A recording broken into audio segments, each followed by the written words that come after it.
vous publiez Sophia Abeba El-Zeder, composé de 3 textes, dont deux textes sont de votre plume. Alors qu'est-ce qui a fait que vous avez choisi de réunir ces 3 textes dans ce volume?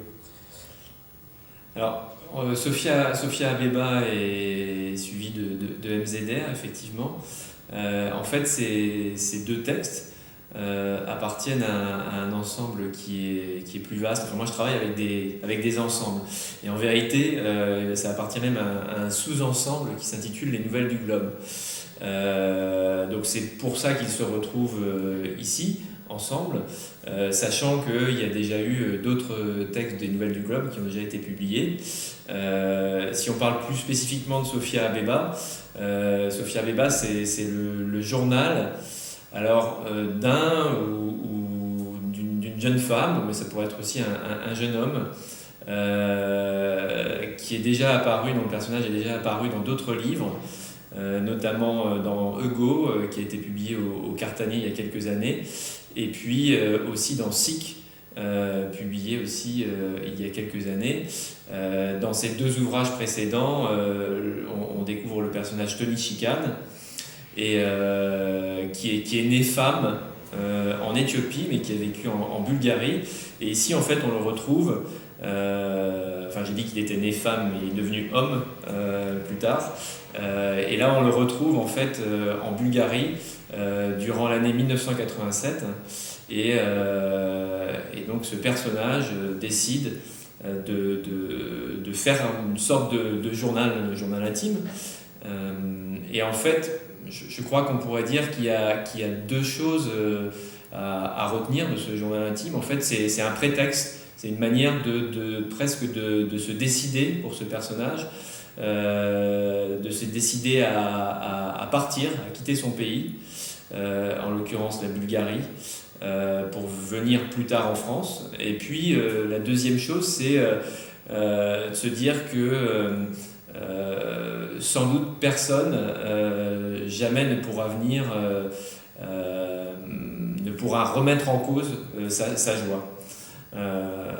Donc en fait, c'est vraiment, on pourrait réduire cette esquisse de journal, parce que c'est un texte relativement court, et puis en fait qui est écrit sur 4 dates, à ces 2 choses-là. Et puis avec MZR, alors MZR c'est un projet un petit peu différent. L'idée c'était de répondre, c'est c'est un body double, ce qu'on appelle un body double, c'est-à-dire que c'est un texte qui est écrit en regard d'un autre texte, et l'autre texte c'est un extrait de Ma vie de Trotsky, et en l'occurrence Le Train de Trotsky, dans lequel Trotsky parle de la guerre en Russie qu'il mène à partir de son train. Et moi j'ai eu envie d'écrire en regard de ce texte un journal, j'allais dire journal. En fait, c'est Jérôme Kerviel qui réécrit en fait ses mémoires. Ses mémoires sont parues en 2010, si je ne m'abuse, aux éditions Flammarion. Et là, il amorce la réécriture de ses mémoires, réécriture qu'il va finalement abandonner et confier à la fin du texte. Ça s'apparente à une nouvelle presque, vu la longueur du texte, qu'il va confier à un ami qui s'appelle Arthur González Hodge, et qui est aussi un personnage que j'ai introduit dans d'autres textes. Voilà un petit peu pour présenter ces deux textes qui constituent le volume de Sophia Abeba, suivi de MZR.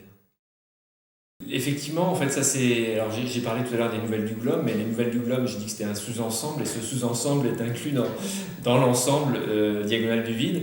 Et effectivement, avec la Diagonale du Vide, c'est l'idée d'essayer dans la littérature de s'emparer finalement et de traiter de questions à la fois politiques, économiques, écologiques, même si pour l'instant c'est pas vraiment abordé, contemporaines, et donc en fait ce sont que des personnages contemporains qui qui effectivement se positionnent dans leur monde. En l'occurrence, Tony Chikan, donc, qui est le personnage de Sofia Abeba, et bien dans Ego, dont j'ai parlé précédemment, en fait, ça correspondait à son arrivée en France, et puis c'est des allers-retours entre la France et la Bulgarie, mais un personnage qui est adulte. Et là, on le retrouve en fait donc en 1987, et effectivement juste après l'explosion à Tchernobyl. Et effectivement, il se trouve que les Bulgares, à cette époque-là, se sont retrouvés un petit peu contraints de faire très attention à ce qu'ils mangeaient. On les a obligés à ne pas trop sortir de chez eux, etc. Et donc là, à ce moment-là, on retrouve ce personnage qui est aussi tenté, la preuve, il va partir en France, tenté par le capitalisme, par ce que représente l'Ouest, l'idée qu'il se fait en l'occurrence qu'elle se fait de l'Ouest. Et donc elle évoque tout ça dans ce journal.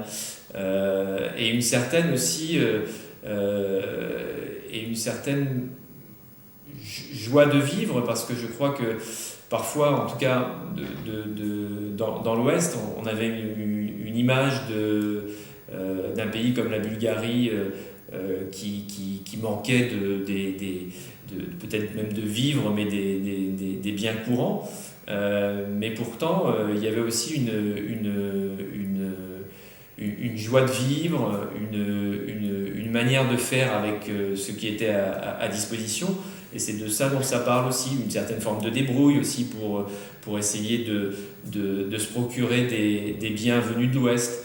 Une façon aussi de récupérer, le personnage parle de son père qui essaye de récupérer des dollars pour se procurer des biens de l'Ouest. Donc c'est parler un petit peu de tout ça tout en à l'arrière-fond en gardant une idée de politique qui me semble moins importante, en tout cas, qui est celle de l'égalité. Et puis alors avec MZR, c'est encore autre chose. Moi, il se trouve que moi, l'économie, c'est quelque chose qui m'intéresse beaucoup. La finance aussi. Et pour moi, la figure de Jérôme Kerviel, c'est une victime d'une certaine façon de faire.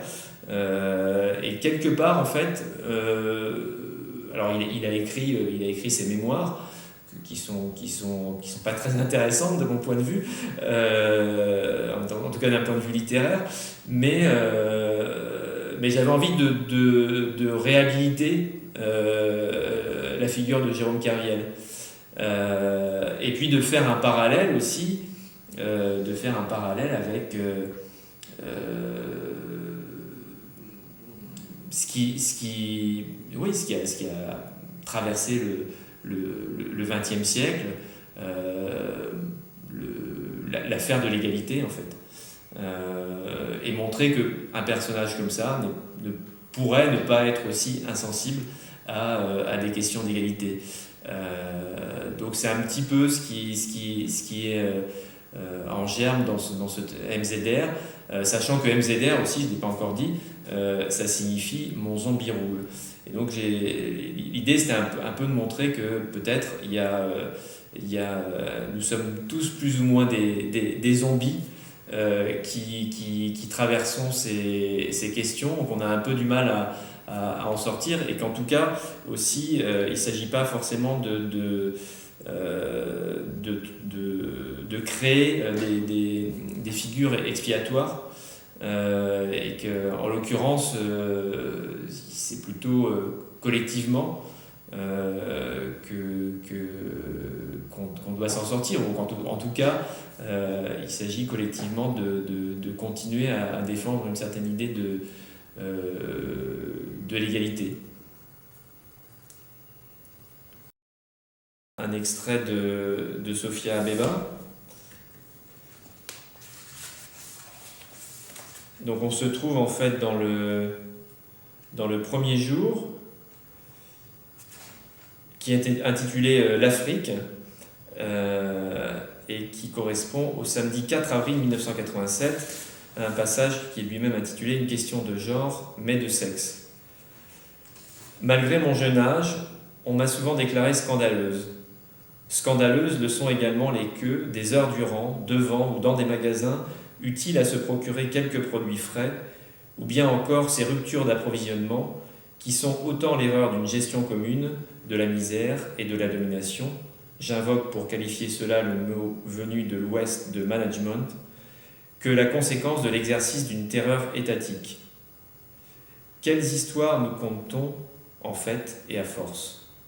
Produire ne devrait pas être un problème pour un pays comme le mien.